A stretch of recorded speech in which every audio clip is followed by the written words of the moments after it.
Bom, galera, boa tarde. Hoje vamos abordar um assunto muito importante, a estrutura de dados e muito útil, que é a lista duplamente encadeada. Então, vou aqui mostrar um pouco o código para vocês. O vídeo não fique muito longo e vamos lá para o código. Beleza. Estamos aqui no CPP Droid e aqui já está o código todo implementado, né, no caso de algumas funções que a lista duplamente encadeada tem por convenção. Enfim, temos aqui um struct que chamamos de node, é o nosso nó, né, no caso o nó da lista, em que nessa estrutura vão conter todos os dados da sua estrutura, do que você quer no caso. Só que aqui vamos só apenas nos restringir a essa variável info, que é do tipo int, que é onde a gente vai guardar nosso conteúdo da lista. E temos dois ponteiros, que é o próximo e o anterior. E aí esses ponteiros vão permitir com que a gente percorra a lista tanto do início para o fim, quanto do fim para o início. Beleza.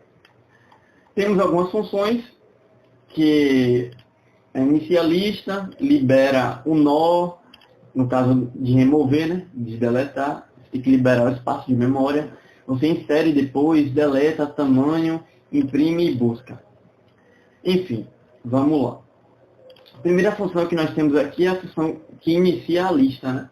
E essa função, no caso, toda lista ela precisa ser iniciada em algum ponto. Então, por isso que aqui você vê a criação desse nó, dessa lista, através da nossa estrutura. Fizemos aqui a declaração, a instanciação dela com a utilização do malloc e o caching aqui, que é um nó. Declaramos que o ponteiro próximo é nulo, o anterior também, e o info fica com conteúdo zero, e damos um retorno nesse nó, nessa lista. No caso, o que acontece aqui? Vamos utilizar esse nó, esse nó P, como um root, para a gente se basear onde estamos em determinado momento da lista. E com isso, a gente sempre vai conseguir identificar e poder fazer essa inserção ou remoção de algum elemento. Como eu, frisando mais uma vez, como eu havia dito, tem vários métodos de você implementar uma lista, e esse é um deles. E aqui eu, como exemplo, criei essa função de inserir depois, em que essa função ela recebe dois parâmetros: a própria lista e o elemento que você está inserindo, que aqui é de tipo inteiro. Beleza. Bom, essa função freenode aqui eu não falei, mas enfim. O que a freenode faz? Ela recebe a lista como parâmetro e chama uma função free, que é justamente você limpar aquele espaço de memória, aquele elemento que ficou alocado lá. Enfim, vamos continuar. O que essa função inserir depois faz? Ela vai sempre inserir depois do último elemento, certo? Tendo base o root, que é o pinfo, que no caso atribuímos na função de inicializar lista 0. Vamos lá, o que ele faz? Primeiro ele cria duas listas, né, dois nós, com nó Q e o nó R. E ele inicia a lista, beleza. E aqui ele faz uma validação, que é esse tratamento. Se a lista não existir, se o P for nulo, se a lista aqui está sendo passada como parâmetro for nula, ou seja, inserção vazia. Você não pode inserir algo que não existe, certo? E aí você chama o método do exit, que consequentemente faz que o programa encerre. Vamos dar continuidade. Ele inicia a lista aqui novamente, não precisa, mas enfim. O que acontece aqui? Vou explicar para vocês que o QInfo recebe o elemento que está sendo passado como parâmetro. O QInfo até então é o que? 0.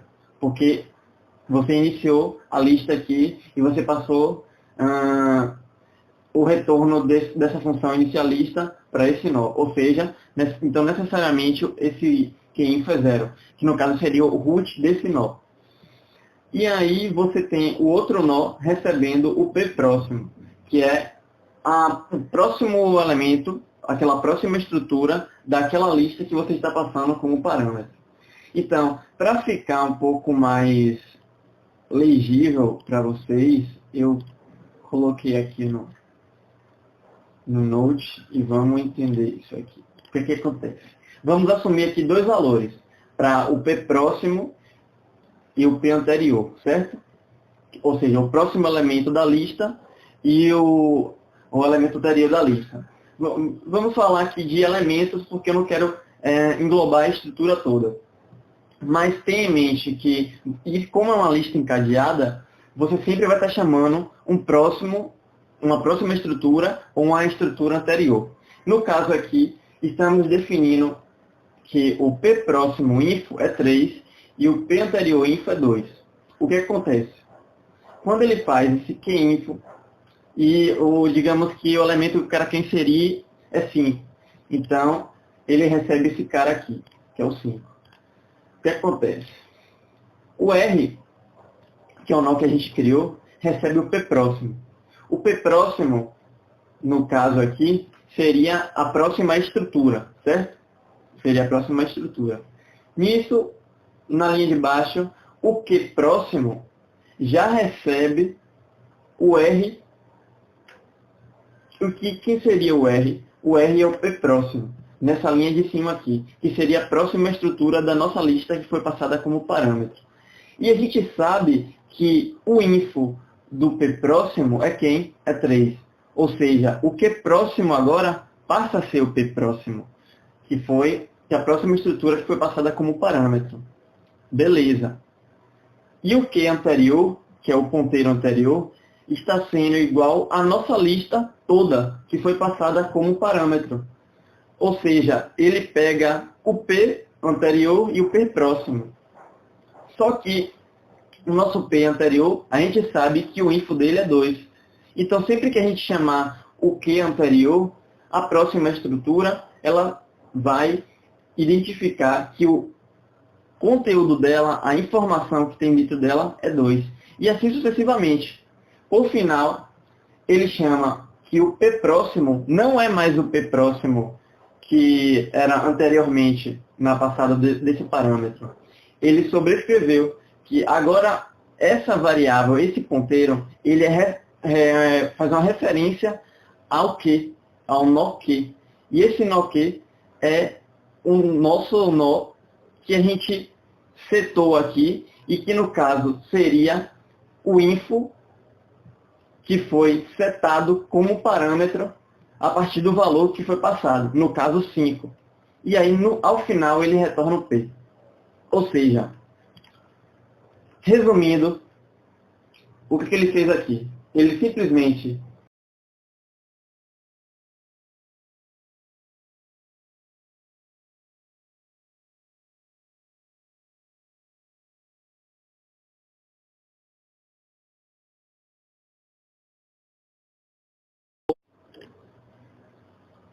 Bom, galera, voltando aqui, vamos agora para a explicação da função deletar. Se vocês não conseguiram entender bem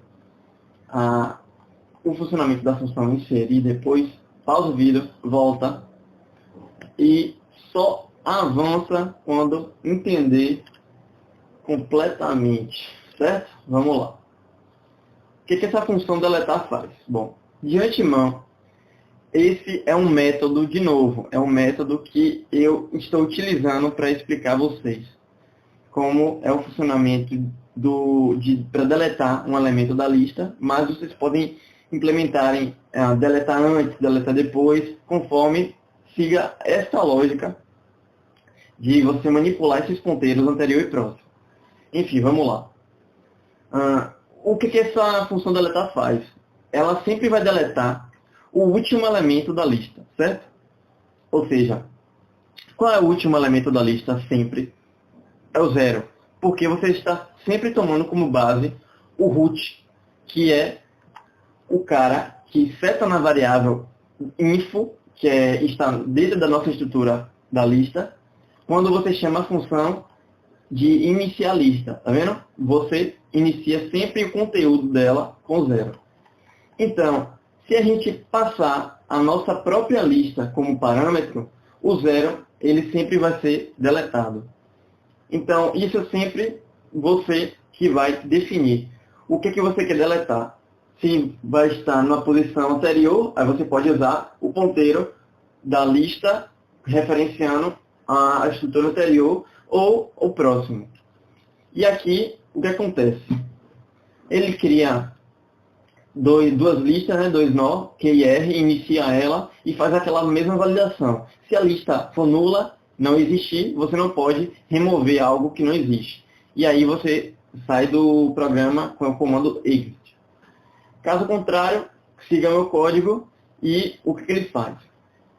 O nó Q, ele recebe o P anterior, a estrutura anterior, certo? E o nó R recebe a próxima. Nisso, na próxima linha, o R anterior, ele recebe o Q. Ou seja, eu fiz dessa maneira para que vocês consigam entender melhor. Mas, se eu quiser, eu posso comentar essa linha e já colocar aqui direto, certo? Beleza. Então, essa estrutura anterior, ela vai receber o P anterior. Nisso, você desaloca, libera espaço na memória da lista que foi passada como parâmetro. No caso, qual é o elemento que você vai estar retirando? O 0. Porque se você passar a própria lista, o info, que no caso é a variável que está populada com aquele valor 0 que foi setada na minha função de inicializar a lista, vai ser desalocada. O 0 ele vai sumir. Então, a lista vai passar a ter menos um elemento do que tinha antes. E nisso, você retorna o novo nó, o nó R. Caso contrário, se nada disso der certo, ele retorna nulo. Vamos lá para a nossa função main, ver como esse é o funcionamento disso, certo? Criamos uma lista, inicializamos e colocamos valores nela a partir da função inserir depois. Então, sempre na nossa função inserir depois, são os dois parâmetros que a gente passa, que é a nossa lista, que a gente quer inserir o elemento, e o próprio elemento. Só que nessa lista, quem é que a gente usa como parâmetro? O 0, que é o nosso root. Então, a gente sempre se baseia pelo nosso root. Beleza. Temos 4 elementos nessa lista. O 10, o 20, o 30 e o 50. E o 50, ele não é o último elemento. O último elemento é o 0, que é o elemento root que a gente toma como base. Ou seja, então sempre que a gente insere um elemento, a gente está inserindo 0, 10, 0, 20, 0, 30. Então a gente está tirando sempre, está inserindo sempre depois desse cara, desse conteúdo que está em info, que é a variável info da nossa lista. Vamos lá. Criei um nó, uma lista auxiliar, que vai guardar o retorno dessa função deletar, que vai ser aquele nó R, que está aqui. Beleza. E a gente passa como parâmetro um nó, a lista que a gente deseja, certo? Vou passar a própria lista aqui para mostrar a vocês que o 0 ele vai deixar de existir, e aí ele vai, a partir disso, apresentar apenas os 4 elementos, que são 50, 30, 20 e 10. Ele vai imprimir essa função aqui, eu vou explicar já já, e o tamanho também. Mas o que é para vocês terem em mente? Que ele vai deletar o 0, e a partir disso, a lista vai deixar de ter 5 elementos e passar a ter 4 elementos. Vou salvar, compilar e executar o programa. 50, 30, 20 e 10. A lista tem 4 elementos. Então o 0, ele parou, ele deixou de existir, porque a gente chamou aquela função FreeNode em que desalocou esse elemento da memória. Então, para mostrar a vocês que a lista em si tem 5 elementos, eu vou passar como parâmetro a própria lista, e aí nós vamos executar, certo? O 0 aqui, ele voltou a aparecer, certo? 0, 50, 30, 20, 10. Aqui a lista tem 4 elementos porque eu não mudei lá embaixo o parâmetro que está sendo passado. Mas se eu mudar, a lista volta a ter 5 elementos. No caso, que aqui está aux, mas se eu passar a lista aqui, ele vai dizer que tem 5 elementos. Enfim. Então, vou mostrar outro exemplo para vocês, que é, se eu colocar a próxima estrutura da lista que está sendo referenciado pelo ponteiro próximo, o que é que acontece? Ele vai remover, vão ter 4 elementos na lista, certo? E aí ele vai remover os 50 e apenas vai ficar com 30, 20 e 10. A partir de 4 elementos, ele vai passar a ter 3 elementos, certo? Vamos compilar e executar. 3 elementos, o 30, o 20 e o 10. E esse é o funcionamento da função deletar.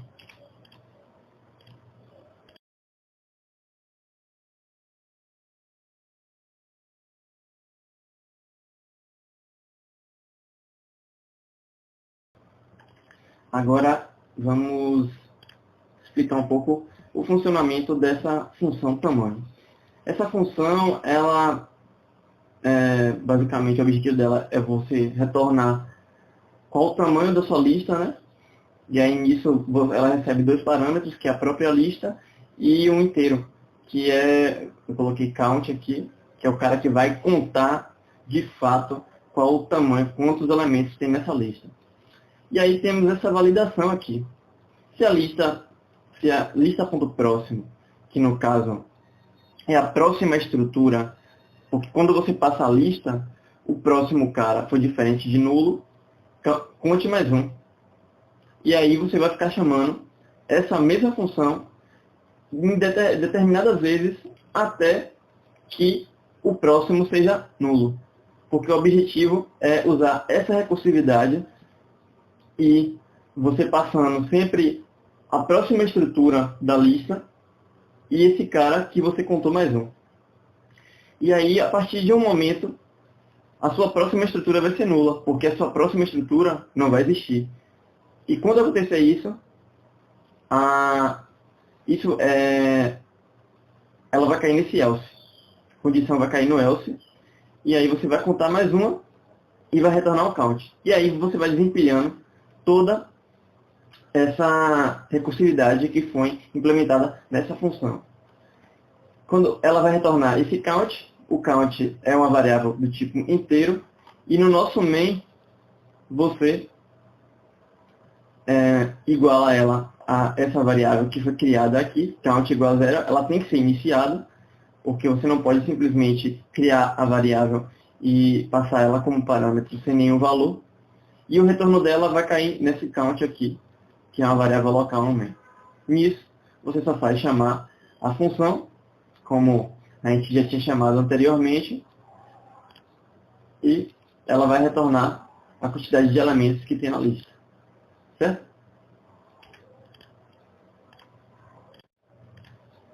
Bom, galera, agora a gente vai partir para a função imprimir, né?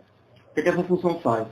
Ela vai imprimir os elementos na tela, recebendo como parâmetro a nossa lista e aquela validação. Se a lista for diferente de nulo, se ela tiver alguma coisa dentro, você vai dar um printf que vai mostrar na tela o que ela tem e o elemento, né? Lista info. E vai chamar ela de forma recursiva novamente, sempre passando a próxima estrutura, até não ter mais nada. E aí, na nossa função main, a gente recebe ela aqui, passando como parâmetro a nossa lista, e aí ela imprime esse cara. Ela tem um retorno aqui int, mas ela é void, tá? É porque eu não coloquei nada aqui, e como a gente está utilizando da linguagem C, aqui ela não obriga a gente a utilizar a palavra reservada, que é o return, certo? Bom, galera, a gente chegou aqui à nossa última função, que é a função de busca. E essa função aqui, ela é muito simples. Ela recebe como parâmetro o nó, que é a nossa lista, e o elemento, que você quer buscar. Dentro dela, a gente cria uma lista auxiliar, a gente atribui essa lista ao nosso nó que a gente passou como parâmetro e criamos um loop, que é o while. Significa o quê? Essa condição, enquanto aquela lista for diferente de null, ou seja, aquela lista for acessível, e ao mesmo tempo o conteúdo dela for diferente do elemento que a gente passou como parâmetro, ela vai receber sempre a próxima estrutura, certo? O que isso quer dizer? Enquanto eu não achar o meu elemento, vá para a próxima estrutura. Vá para a próxima estrutura. E aí, ela só vai sair dessa condição quando alguma dessas condições aqui não favorecerem. Ou seja, quando eu encontrar o meu elemento. Quando o aux_info ele for igual ao elemento que eu encontrei, essa condição sai e eu vou retornar o meu nó, que é aquela estrutura que eu consegui atribuir nessa lista auxiliar. Bom, galera, espero que vocês tenham aprendido um pouco sobre lista duplamente encadeada e até a próxima.